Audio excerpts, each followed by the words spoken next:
मुलांनो, तुम्ही कधी किराणा दुकानात गेला आहात का? हो. तुम्हाला तुमच्या घरून तुमच्या आईने तुम्हाला साखर, पोहे, तांदूळ, चहापूड, मसाला, विलायची म्हणजे वेलदोडे असं काही साहित्य आणायला सांगितलंय, बरोबर आहे? हो. मग तुम्हाला सांगितलं असतं की साखर 2 किलो आण, तांदूळ 4 किलो आण, तूर डाळ 1 किलो, बरोबर आहे? आणि वेलदोडे, विलायची हे ग्राम मध्ये 20 ग्राम, पुन्हा मसाला 50 ग्राम, असं काही तुम्ही ऐकलं असेल. किलो आणि ग्राम असं ऐकले का नाही तुम्ही? हो. हा, म्हणजेच आज आपण वस्तुमान म्हणजेच वजन या घटकाबद्दल सविस्तर माहिती पाहणार आहोत. शिकायचं का वजन? हो. हा, वजन कसं मोजतात, किलोग्रॅम म्हणजे काय, ग्रॅम म्हणजे काय, हे आपण सगळे आता पाहणार आहोत. चला, या ठिकाणी तुमच्या समोर पहा. या ठिकाणी तुम्हाला काय दिसतं? याला काय म्हणायचं? तराजू. याला काय म्हणायचं? तराजू. तराजू समांतर आहे, तुम्ही बाण बघू शकता, तो सरळ रेषेत आहे, म्हणजे हा तराजू आहे. आणि आपल्याकडे काही वजन आहेत, त्या वजनावरती तुम्हाला काही अंक दिसतील, तुम्ही व्यवस्थित पहा. हा, आता हे वजन किती दाखवत आहे? तर हे 1 किलोग्रॅम. 1 किलोग्रॅम. मग 1 किलोग्रॅम. आता या ठिकाणी याच्यावर 500 नुसतं ग्रॅम आहे बघा, या ठिकाणी किलो कुठे नाही, म्हणजे 500 ग्रॅम. आता तुम्ही अजून बघू शकता इथे 200 ग्रॅम. हे किती आहे? 100 ग्रॅम, 50 ग्रॅम. बघा, म्हणजे हे किलो आहे आणि हे ग्रॅम मध्ये. म्हणजेच काय, तर या ठिकाणी निरीक्षण करा, 1 किलोग्रॅम बरोबर 1000 ग्रॅम. 1 किलोग्रॅम बरोबर 1000 ग्रॅम. लक्षात घ्या. आता आपण प्रत्यक्ष याचे वजन आपण मोजून पाहणार आहोत. तुम्ही पाहू शकता, तर ग्रॅम मध्ये अजून आपल्याकडे काही वजन आहेत, पाहू शकता. हे 20 ग्रॅमचं वजन आहे, हे 10 ग्रॅमचे काही ठोकळे आहेत, हे 10 ग्रॅमचे वजन आहेत, आणि हे 5 ग्रॅमचं वजन आहे. तर इथं प्रथम लक्षात घ्या की 1 किलो ग्रॅम बरोबर 1000 ग्रॅम तयार होतं. म्हणजे तुम्ही इथं बघू शकता, हे 1 किलो आहे, तर हे कसं तयार झालं? तर हे 500चे किती पाहिजे? 2, म्हणजे 1000 होणार आहे, बरोबर आहे? तर आज आपण सुट्टे भाग आणि हे वजन, वस्तुमान म्हणजेच वजन, याबद्दल आपण सविस्तर माहिती पाहणार आहोत. आता या ठिकाणी पहा, 1 किलोग्रॅम बरोबर 1000 ग्रॅम. मग अर्धा किलो असा कधी कधी आपण विचारतो बघा, बाजारात गेले की म्हणतो अर्धा किलो बटाटे द्या. म्हणजे अर्धा किलो म्हणजे 500 ग्रॅम, म्हणजे 500 किलोचं वजन तुम्हाला त्या ठिकाणी तो दुकानदार तुम्हाला दाखवत असतो की आपण पाहत असतो. तर या ठिकाणी तुम्ही पाहू शकता, अशा पद्धतीने 500 ग्रॅमचं वजन तुम्ही पाहिलं असेल. पाव किलोग्रॅम म्हणजे किती रे? 250 ग्रॅम. 250 ग्रॅम. आणि पाऊण किलोग्रॅम म्हणजे किती? 750 ग्रॅम. म्हणजे अर्धा किलो आणि पाव या दोघांचे मिळून पाऊण होत असतं 750 ग्रॅम. तर अशा पद्धतीने वजन तुम्ही व्यवस्थित नीट अभ्यास करा. आता प्रत्यक्षात पाहूया. आता आपण प्रत्यक्षात वजन मोजूया, ठीक आहे? आता हे किती आहे?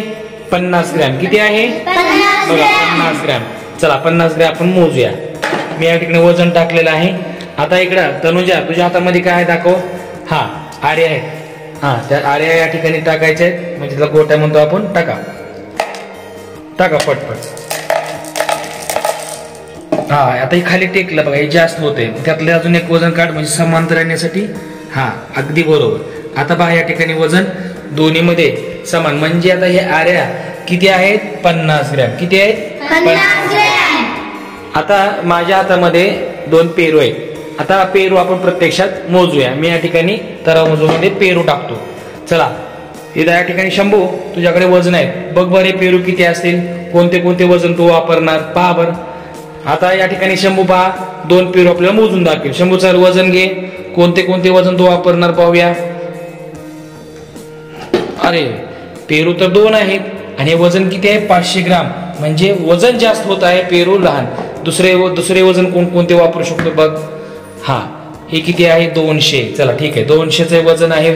त्यानंतर 100, त्यानंतर 50 ग्रॅम आणि अगदी बरोबर. आता या ठिकाणी पाहू शकता एकदम बरोबर करेक्ट. ते वजन किती आहे ते मोजा, म्हणजे पेरू किती ग्रॅम आहे आपल्याला कळेल. चला वजन मोजा, चला मोजा. मोठा कोणता आहे? किती आहे तो? 200. चला 200, 300, त्यानंतर 50, मग 350 ग्रॅम आणि 360 म्हणजे हा 10 आहे, म्हणजे 360 ग्रॅम हे आपल्या पेरूचं वजन निघालं. तर अशा पद्धतीने आपण वेगवेगळ्या वस्तू, मग कुठल्या पण साखर, तांदूळ, गहू, ज्वारी, खूप सारे ज्या वस्तू वजनामध्ये मोजतात, किलोमध्ये मोजतात, त्या अशा पद्धतीने तुम्ही स्वतः प्रत्यक्षात मोजू शकता. काही वजन आपल्याला माहित नसतात, तर अशा पद्धतीने तुम्ही या ठिकाणी तुम्ही पाहू शकता. तर पूर्वीच्या जुन्या काळामध्ये असे दगड वगैरे वेगवेगळ्या मोठे वस्तू वापरायचे आणि त्या वजनाप्रमाणे, म्हणजे बघा या ठिकाणी हे दगड आणि पेरू, तर आपल्याला त्या पेरूचं वजन माहित झालं 360 ग्रॅम झालं होतं. तर या ठिकाणी पाहू शकता, म्हणजे आता हे दगड सुद्धा 360 ग्रॅमचे झालेले आहेत. तर अशा पद्धतीने वस्तुमान म्हणजे वस्तुमान, वजन, त्यालाच वजन असे म्हणतात. तर आज वजन सर्वांना समजलं का? मग आज आपण काय शिकलो? 1 किलोग्रॅम म्हणजे किती ग्रॅम? 1000 ग्रॅम. किती ग्रॅम? 1000 ग्रॅम. बरोबर. अर्धा किलोग्रॅम म्हणजे किती ग्रॅम? 500 ग्रॅम. आणि पाव किलोग्रॅम म्हणजे किती ग्रॅम? 250 ग्रॅम म्हणजे पाव किलोग्रॅम. पाऊण किलोग्रॅम म्हणजे किती? 750 ग्रॅम. 750 ग्रॅम. अशा पद्धतीने तुम्हाला सर्व समजलं का? सर्वांना वजन समजलं? सर्वांना किराणा दुकानामध्ये तुम्हाला अशा पद्धतीने जाऊन वस्तू, किराणा दुकानदार कोणतं वजन वापरतो आपण हे वाचायचं आहे. आपल्या वजन, आपण आपल्या वस्तूचं वजन आपण बघू शकतो, म्हणजे दुकानदार आपल्याला फसवणार नाही. हे पाहायच्यावर लिहिलेलं असतं.